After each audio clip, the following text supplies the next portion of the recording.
Bismillahirrahmanirrahim. Assalamualaikum warahmatullahi wabarakatuh. Sebelumnya saya ingin mengucapkan terima kasih kepada Ibu Jannatin Arduha SSI MSc selaku dosen pengampu mata kuliah seminar fisika. Perkenalkan, nama saya Riri Densi Gutari dari Program Studi Pendidikan Fisika Fakultas Keguruan dan Ilmu Pendidikan Universitas Mataram. Pada kesempatan kali ini, saya akan mempresentasikan proposal skripsi saya dengan judul Pengembangan Perangkat Pembelajaran Model Inquiry Terbimbing untuk Meningkatkan Kemampuan Berpikir Kritis Fisika Peserta Didik. Langsung saja kita akan masuk pada pendahuluan. Nah, pendidikan yang baik dan pendidikan yang diharapkan pada saat ini adalah pendidikan pada abad 21.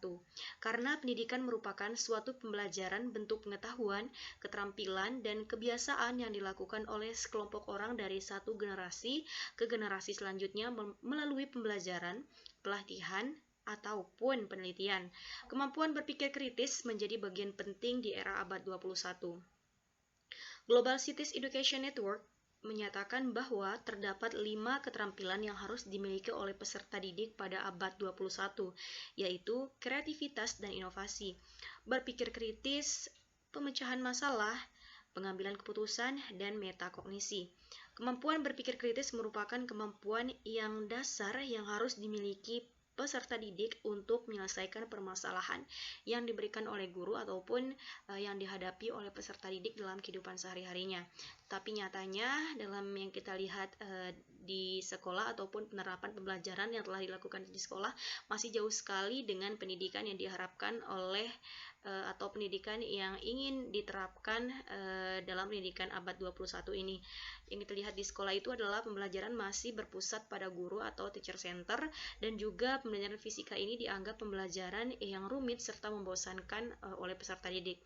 Dan dari permasalahan itu diharapkan dengan dilakukannya pengembangan perangkat pembelajaran model inquiry terbimbing untuk meningkatkan kemampuan berpikir kritis fisika peserta didik ini diharapkan mampu menjadi solusi dari permasalahan yang dihadapi.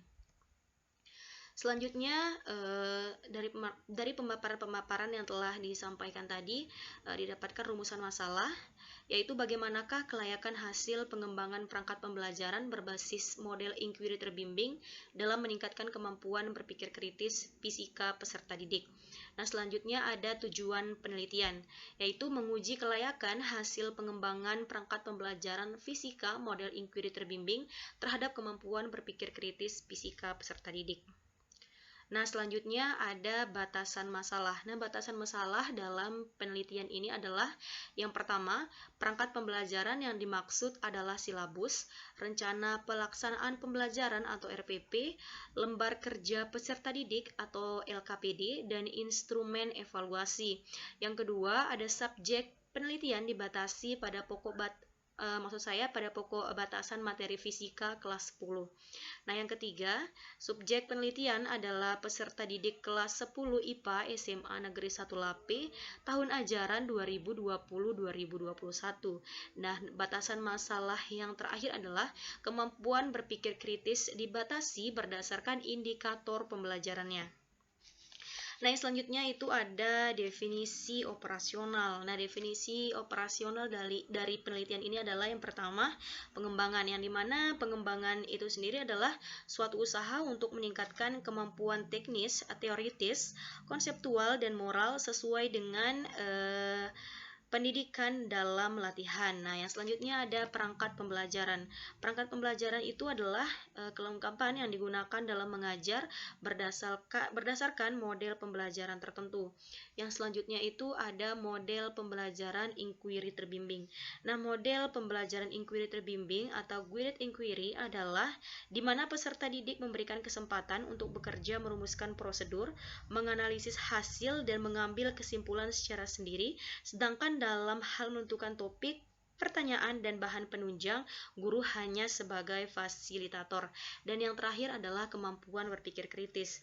Nah, kemampuan berpikir kritis adalah kemampuan menentukan kredibilitas suatu sumber, membedakan antara yang relevan dengan yang tidak relevan, membedakan fakta dari penilaian, dan asumsi yang terucapkan, mengidentifikasi bias yang ada, mengidentifikasi sudut pandang, bukti yang ditawarkan untuk mendukung suatu pengukuran. Nah, selanjutnya ada bab 2 yaitu tinjauan pustaka. Di sini ada kajian teori.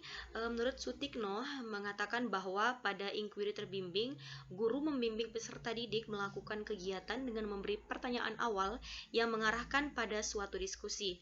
Kemudian guru mengemukakan masalah, memberi pengarahan mengenai pemecahan, dan membimbing peserta didik dalam mencatat data. Adapun tahapan dari pembelajaran inquiry terbimbing ini sebagai berikut. Yang pertama ada orientasi, ada perumusan masalah, ada merumuskan hipotesis, ada salah ketik.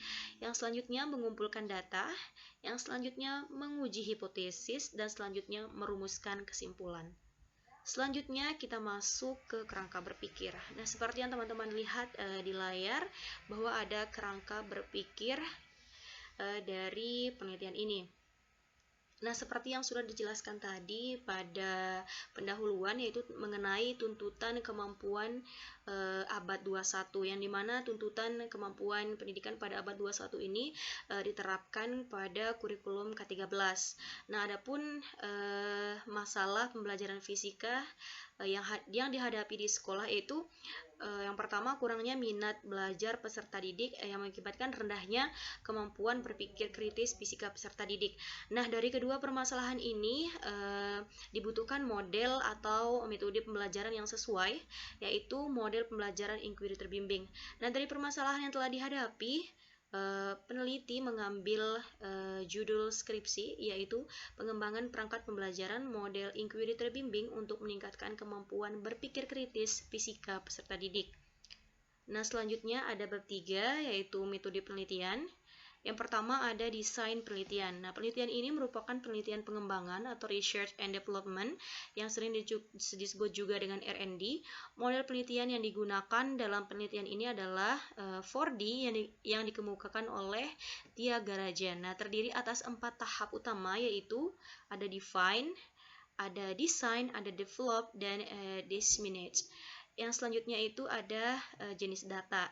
Data yang digunakan dalam penelitian ini ada 2, yaitu data kualitatif dan juga data kuantitatif. Nah, selanjutnya ada teknik analisis data, ada analisis validitas ahli perangkat pembelajaran, ada analisis reliabilitas perangkat pembelajaran dan instrumen penelitian, ada analisis uji validitas dan reliabilitas alat evaluasi. Nah, mungkin itu saja yang dapat saya sampaikan. Lebih kurangnya saya mohon maaf. Wabillahi taufiq wal hidayah. Wassalamualaikum warahmatullahi wabarakatuh.